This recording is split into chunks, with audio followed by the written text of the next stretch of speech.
Hello viewers, welcome to all time சமையல். இன்றைக்கி நம்ம சேனலில் ரஸ்க் வச்சு செய்கிற ஒரு சூப்பரான ரெசிபி பார்க்க போகிறோம். வாங்க ரெசிபி எப்படி செய்கிறதுன்னு பார்க்கலாம். நம்ம இந்த ரெசிபிக்கு முதல்ல ஒரு பேனில் கொஞ்சமாக எண்ணெய் விட்டுக்கோங்க. அதில் கடுகு சேர்த்து பொரிய விட்டுருங்க.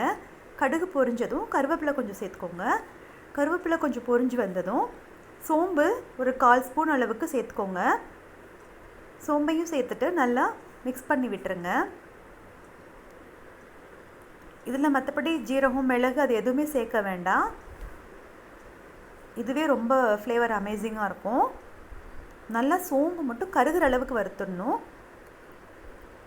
சோம்பு வறுபட்டதுக்கப்புறமா நறுக்கி வச்சுருக்கிற காய்கறிகளை சேர்த்துக்கலாம்.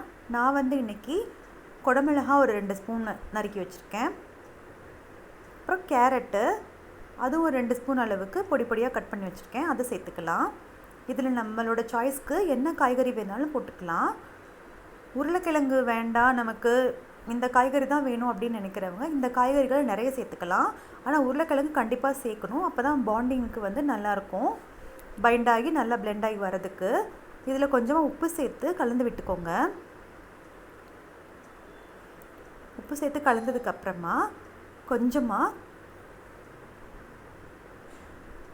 கரம் மசாலா தூள் சேர்த்துக்கோங்க.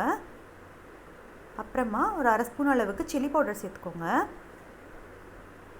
மஞ்சத்தூள் ஒரு 1/4 ஸ்பூன் அளவுக்கு சேர்த்துக்கோங்க. இது எல்லாத்தையும் நல்லா கலர் சேஞ்ச் ஆகிற அளவுக்கு ஃப்ரை பண்ணிக்கோங்க. நல்லா ஃப்ரை ஆகணும். இது பாருங்கள், நல்லா ஃப்ரை ஆகி வந்துடுச்சு. இப்போது நம்ம பொடியாக நறுக்கி வச்சுருக்கிற வெள்ளைப்பூடு ஒரு 4-5 பல் வெள்ளைப்பூடு அதை சேர்த்துக்கலாம். வெள்ளைப்பூடு சேர்த்து ஒரு கிளறி விட்டுக்கோங்க. அதுக்கப்புறமா வெங்காயம் பொடி பொடியாக நறுக்கி வச்சுருக்கிறது அதையும் சேர்த்துக்கோங்க. ஏன் நான் இங்கே வெங்காயம் வெள்ளைப்பூடு லாஸ்ட்டில் சேர்க்குறேன்னா அப்போ தான் அந்த ஃப்ளேவர் நல்லா நமக்கு தெரியும். ஃபஸ்ட்டே சேர்த்துட்டோன்னா கரிஞ்ச மாதிரி ஆகிடும் வெங்காயம் வெள்ளைப்பூடு, அதனால் நம்ம லாஸ்ட்டாக சேர்த்துக்கிறோம். இப்போது இதில் ஒரு 4-5 மீடியம் சைஸ் உருளைக்கிழங்கு அவிச்சு மசிச்சு வச்சுருக்கேன், அது இதில் சேர்த்துக்கோங்க. எப்போவுமே நம்ம உருளைக்கிழங்கு யூஸ் பண்ணும்போது அதை கொஞ்சம் அவிய வச்சுட்டு நல்லா ஆற வச்சுட்டு யூஸ் பண்ணோன்னா ரொம்பவே ட்ரையாக உதிராக கிடைக்கும். நம்ம எந்த ரெசிபி செய்கிறதுக்குனாலும் நல்லாயிருக்கும்.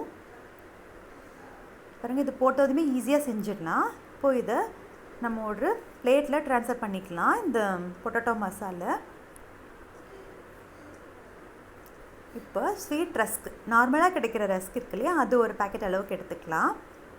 நான் இங்கே பஜ்ஜி மிக்ஸ் ரெடி பண்ணி வச்சுருக்கேன். கடலை மாவு வச்சு 1/2 கப் மாவில் அதில் கொஞ்சமாக சோடா உப்பு சேர்த்து கலந்து வச்சுக்கோங்க.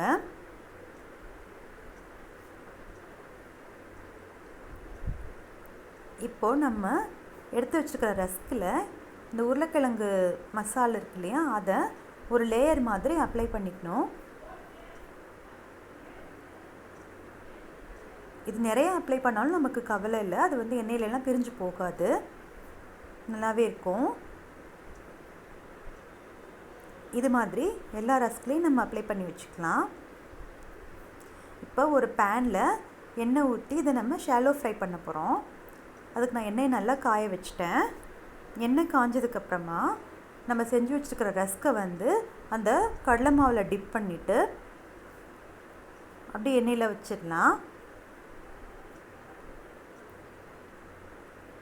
நமக்கு இதில் கடலை மாவு டேஸ்ட் ஜாஸ்தி வேணான்னா சும்மா லைட்டாக மேலே ஸ்ப்ரெட் பண்ணிவிட்டு அப்படியே கூட நம்ம எடுத்து போட்டுக்கலாம். கடலை மாவு கம்மியாக போடுறதுனால அந்த உருளைக்கிழங்கெல்லாம் பிரிஞ்சு வராது, நல்லா செட் ஆகிக்கும். இப்போது 2 பக்கம் திருப்பிட்டு நல்லா கலர் சேஞ்ச் ஆகி கோல்டன் ப்ரௌன் ஆகவும் எடுத்து வச்சிடலாம். ஆனால் இந்த ரெசிபி ரொம்பவே டேஸ்டியாக இருக்கும், ரொம்ப நல்ல சாஃப்டாகவும் இருக்கும், ஒரு ஸ்வீட்னஸோட காரசாரமாக ரொம்பவே அருமையாக இருக்கும். இந்த ரெசிபி பிடிச்சிருந்தா மறக்காமல் லைக் பண்ணுங்கள், ஷேர் பண்ணுங்கள், நம்மளோட சேனலை மறக்காமல் சப்ஸ்கிரைப் பண்ணிக்கோங்க. இந்த ரெசிபியை ட்ரை பண்ணிவிட்டு கண்டிப்பாக எப்படி இருந்துச்சுன்னு எனக்கு கமெண்ட்ஸில் சொல்லுங்கள். தேங்க்ஸ் ஃபார் வாட்சிங். பாய்.